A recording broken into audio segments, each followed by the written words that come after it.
Hello my dear students, నేను మీ నారు శంకరాచారి. ఈరోజు యూపీఎస్సి సివిల్ సర్వీసెస్ ఎగ్జామినేషన్లో భాగంగా మనం సివిల్ సర్వీసెస్కి సంబంధించినటువంటి ప్రిపరేషన్ని ఏకకాలంలో ప్రారంభించాలి. ప్రిలిమ్స్కి, మెయిన్స్కి, ఇంటర్వ్యూకి అదే విధంగానో ఎలా ప్రిపేర్ కావాలో మీకు వివరిస్తాను ఫ్రెండ్స్. దాన్నే మనం ఇంటిగ్రేటెడ్ ప్రిపరేషన్గా పిలుచుకుంటాం. అంటే ఇది ప్రిపరేషన్కి సంబంధించినటువంటి సింగిల్ ప్రోగ్రామ్గా మనం పేర్కోవచ్చు. దీనివల్ల విద్యార్థులకి ప్రిపరేషన్ చాలా సులువైపోతుంది.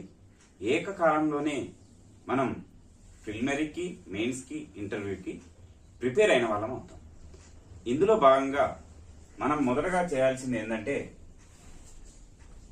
ఎన్సీఈఆర్టీ బుక్స్ని తరోగా చదువుకోవాలి. ఎన్సీఈఆర్టీ బుక్స్ని చదివిన తర్వాత సినాప్సిస్ రాసుకోవడం మొదలుపెట్టాలి. తర్వాత రెండవసారి లేదా సెకండ్ స్టెప్లో అడ్వాన్స్డ్ బుక్స్ ఏవైతే ఉంటాయో వాటిని మనం స్టాండర్డ్ బుక్స్ అంటాం. అవి కూడా ఒక్కొక్క టాపిక్కి మనం ప్రధాన ఆథర్ రాసినటువంటి పుస్తకాన్ని సెలెక్ట్ చేసుకోవాలని చెప్పాను. ఆ అడ్వాన్స్ బుక్స్ని మనం చాలాసార్లు చదివి అందులో ఉండేటటువంటి బుల్లెట్ పాయింట్స్ని రాసుకోవాలి. ఇది రెండవ స్టెప్. ఇక మిగిలింది ఫైనల్గా మూడవది ఏంటంటే వాల్యూ యాడెడ్ మెటీరియల్స్ అంటాం. ఇది కొద్దిగా మీకు తెలియనటువంటి విషయం, సీనియర్స్కి మాత్రం తెలుస్తుంది. అయితే ఈ వాల్యూ యాడెడ్ మెటీరియల్స్ అనేవి ఏంటి, ఎక్కడ లభిస్తాయంటే అవి ఎక్కడనో మార్కెట్లో లభించవు.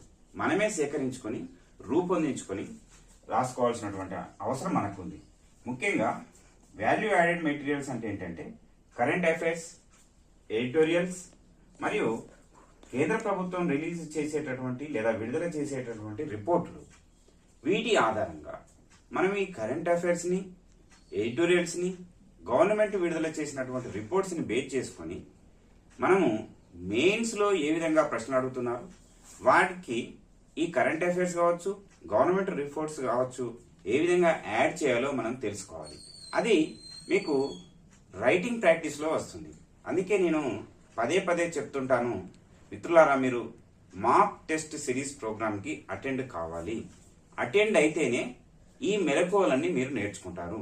కాబట్టి తప్పకుండా మీరు ఏకకాలంలో ఈ ఇంటిగ్రేటెడ్ ప్రిపరేషన్ని ప్రారంభించి ప్రిలిమినరీకి, మెయిన్స్కి, అలాగే పర్సనాలిటీ టెస్ట్కి ఒకేసారి ప్రిపేర్ కావాలి.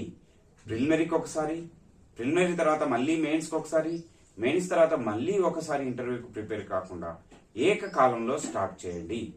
సక్సెస్ కండి. Thank you.